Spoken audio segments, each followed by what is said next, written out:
श्री स्वामी समर्थ. नमस्कार मैत्रिणींनो, मी अर्षा चौधरी खानदेशी तडका या यूट्यूब चॅनल तुमचे खूप खूप स्वागत करते. आज मी तुमच्यासोबत खानदेशातील स्पेशल डिश म्हणजेच वांग्याचं भरीत तुमच्यासोबत शेअर करणार आहे.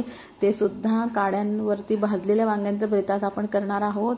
संडे स्पेशल आम्ही सेलिब्रेट केलेला होता. आम्ही सर्वांनी मिळून फॅमिली पार्टी केलेली होती. त्या दिवशी सर्वच जण आम्ही एकत्र आलो होतो. रोजच्या धक्काबुक्कीच्या जीवनामध्ये आपल्याला असं भेटायला मिळत नाही आणि पार्टीच्या निमित्ताने का म्हणा आपण सर्वजण आम्ही एकत्र आलेलो होतो.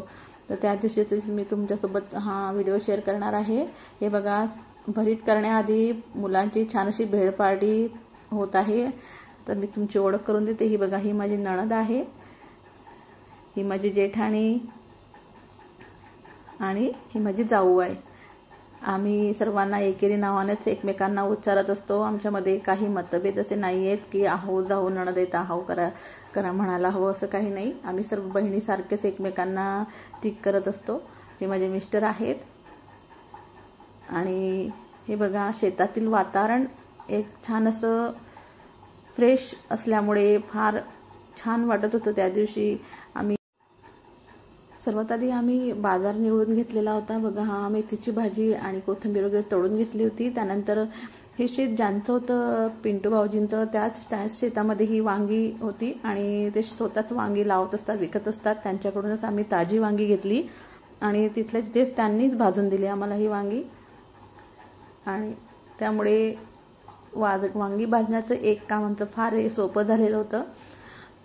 हे बघा, हे आहेत ते पिंटू भाऊजी वांगी घेत आहेत. ते माझे दीर आहेत, वांग्यांना होल करत आहेत. हे बघा, काट्यांवरती आपल्याला हे वांगे भाजायचे. काट्यांवरती म्हणण्यापेक्षा काड्यांवरती घ्या, कारण आता जी कपाशी निघालेली आहेत त्या कपाशीच्या ह्या काड्या आहेत. त्यावरती वांगी अर्धी वांगी घातली. 15 किलो वांगी घेतलेली होती आम्ही. त्यातली अर्धी वांगी आधी भाजली आणि अर्धी वांगी ही नंतर भाजली. कारण एकदा भाजल्यानंतर काहीशी वांगी ही जळून जातात, म्हणून आम्ही 2 टप्प्यामध्ये वांगी भाजून घेतलेली आहेत. हे बघा, या प्रकारे वांगी मस्त अशी भाजली जात आहेत. काड्यांवरच्या भरीत वांगी छान लगेच भाजली जातात, पण ती भाजता पण यायला हवी, हाही एक मोठा प्रश्न असतो. जशी वांगी भाजत गेली तशी आम्ही हे वांगी सोलून ठेचत गेलो. बघा, या प्रकारे आम्ही एक एक वांगी करून सोलायला घेतलेली आहे. बरेच जण होतो आम्ही. आणि वांगी ही गरमच आपल्याला सोलावी लागत असतात, कारण थोडी गार झाल्यानंतर वांगी ही सालाला चिटकून येत असते, म्हणून आपल्याला ही वांगी लगेचच सोलावी लागतात. थोडं गार पाणी घ्यायचं सोलताना. हे बघा, यात अशा गरम जाळमधून वांगी काढावी लागत असतात. वांगी भाजण्याचं काम भाऊजींनी फार उत्तम केलेलं होतं, कारण आपल्याला काही हे काम जमत नसतं. रोजचे ते करणारे आहेत, त्यांना इझिली हे कामं जमत असतात. आता वांगी पूर्ण भाजून झालेली आहे, ठेचूनही झालेली आहे. आता आपण ठेचा करायला घेऊया. हे बघा, मी 15 किलो वांग्यांना 1 किलो मिरच्या घेतलेल्या आहेत आणि अर्धा किलो लसूण मिरच्यांमध्ये हा ठेचून घेतलेला आहे. या प्रकारे असा ठेचा आपण तयार करून घेतलेला आहे. ठेचा छान असा व्यवस्थित कुटून घेणार आहोत. यात बघा, थोडीशी ही कांद्याची पातसुद्धा वेगळी आम्ही कुटून घेतलेली आहे.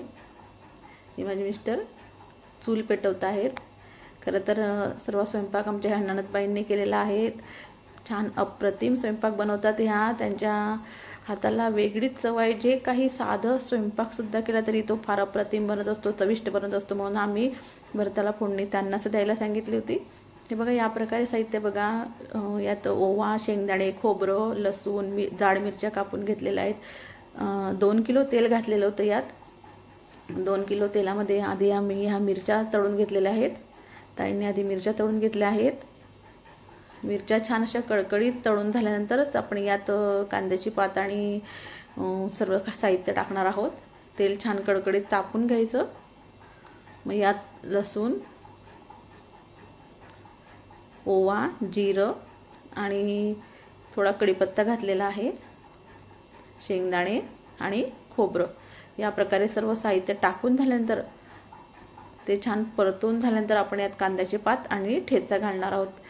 खरं तर ठेचा आपल्याला हा भरतातच मिक्स करायचा असतो, पण आता शेतामध्ये असल्यामुळे पुरेशी भांडी अशी नव्हती तिथे, म्हणून आम्ही ठेचा हा तेलात टाकायचं ठरवलं. बघा, छान कढीपत्ता सुद्धा टाकलेला आहे. बघा, हे प्रमाण पूर्ण ताईंनी सांगितलेलं होतं, कारण एवढं प्रमाण आपल्या जमत नाही, त्या रोजच्या स्वयंपाक करणारा त्यांना ही सवय असल्यामुळे त्यांनी योग्य प्रमाण सांगितलेलं होतं. बघा या प्रकारे मस्त असा ठेचा यात टाकून झालेला आहे. ठेचा पण छान व्यवस्थित परतून झाल्यानंतर आपण यात कांद्याची पात घातलेली, बघा ताईने कांद्याची पात घातलेली यात. आता यात आपण कांद्याची पात देखील परतून झाल्यानंतर यात आपण जे भरीत ठेचलेलं आहे ते आपण यात टाकून घेणार आहेत. बडगी नसल्यामुळे आम्ही डब्यातच ठेचलेलं होतं भरीत, कारण बडगी छोटी असल्यामुळे त्यात ठेचणं शक्य नव्हतं, म्हणून हे डब्यात ठेचून घेतलेलं होतं. छान असा कांद्याची पात आणि ठेचा मस्त असा परतून झालेला आहे. यात आता थोडी लसणाची पात सुद्धा घातलेली, बघा ही थोडी तिथे आलेली होती शेतामध्ये, त्या काकूने दिलेली होती, ती सुद्धा आम्ही त्यात टाकून घेतली. बघा या प्रकारे आता यात भरीत टाकून परतवून घ्यायचं आहे. या प्रकारे सर्व भरीत आपण त्यात टाकून घेणार आहोत. शेतामध्ये चुलीवरचं भरीत फार अप्रतिम आणि चविष्ट बनत असतं. आणि मगाशी तुम्हाला सांगितल्याप्रमाणे रोजचं घरचं जेवण खाऊन कंटाळाही येत असतो. क्लायमेट चेंज झाल्यानंतर आपल्याला शरीरालाही आणि मनालाही फार आनंद होत असतो. बघा या प्रकारे मस्त असं भरीत तयार झालेलं आहे. यात थोडं तेल कमी वाटलं असं आपण वरच्या बाजून सुद्धा टाकू शकतो, पण तेल हे पुरेसं झालेलं होतं. तर भरीत तयार झाल्यानंतर आम्ही कढी करायला घेतलेली आहे. कढी सुद्धा ताईंनीच बनवली. 5 लिटर ताक आम्ही घेतलेलं होतं. त्यात अर्धा किलो डाळीचे पीठ, हरभरा डाळीचे पीठ आम्ही टाकून घेतलेलं आहे, त्यात मिक्स करून घेतलेलं आहे. तर बघा साधारणतः 100 ग्रॅम तूप, जाड मिरची, लसूण, अद्रक असं सर्व काही कुटून घेतलेलं होतं आणि जाड मिरचीचे काप करून घेतलेले होते. कढीपत्ता, शेजफूल, जिरं आणि मोहरी. कढीसाठी लागणारे हे साहित्य मी तुम्हाला लिहून दिलेले आहे व्हिडिओमध्ये सुद्धा, आणि डिस्क्रिप्शनमध्ये सुद्धा मी सर्व डिटेल तुम्हाला देणारच आहे. कारण जास्त प्रमाणात असल्यामुळे स्पेसिफिक तुम्हाला मी सर्व दाखवू शकत नाही आहे, म्हणून ढोबळ तुम्ही बघू शकताय कशा प्रकारे होते आहे कढी वगैरे. या प्रकारे सर्व साहित्य आपण एकदाच त्यात टाकून घेणार आहोत. फक्त ते छान असं व्यवस्थित परतेल तोपर्यंत आपल्याला हलवून घ्यायचं आहे.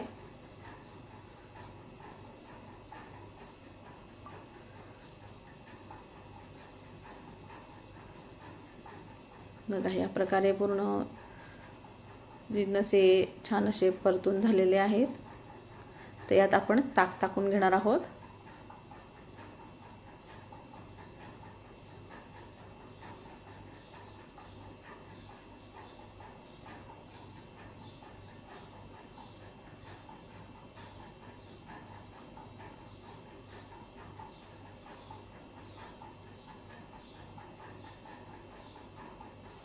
बघा ताक टाकून झाल्यावर आपण यात पुरेसे पाणी घालणार आहोत.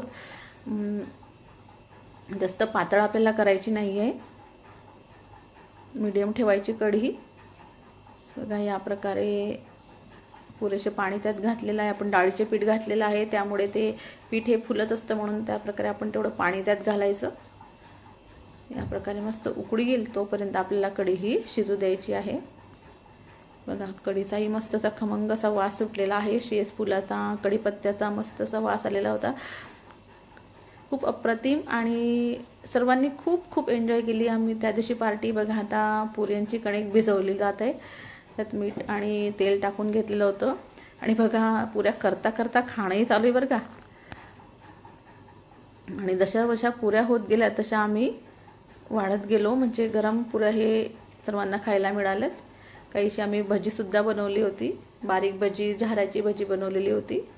अरे बापरे पुरी पडली खाली. हे बघा या प्रकारे मस्त अशा पुऱ्यासुद्धा तळल्या जात आहे. बघा पानावरती किती छान अप्रतिम जेवण दिसतं. हे भरीत, पुरी, कढी आणि त्यासोबत मेथीच्या भाजीचा खुडा, टमाटर, मोडा, मिरची. आहा हा. या प्रकारे मस्त आम्ही भरीत पार्टी एन्जॉय केली मैत्रिणींनो. हे बघा तुम्हाला कशी वाटली आमची भरीत पार्टी मला कमेंट्सद्वारे नक्की कळवा. म्हणजे चॅनलला लाईक करा, शेअर करा, सबस्क्राईब करा, बेल आयकॉनवरती क्लिक करा. चला तर भेटूया अशाच एका नवीन रेसिपीसोबत. तोपर्यंत धन्यवाद.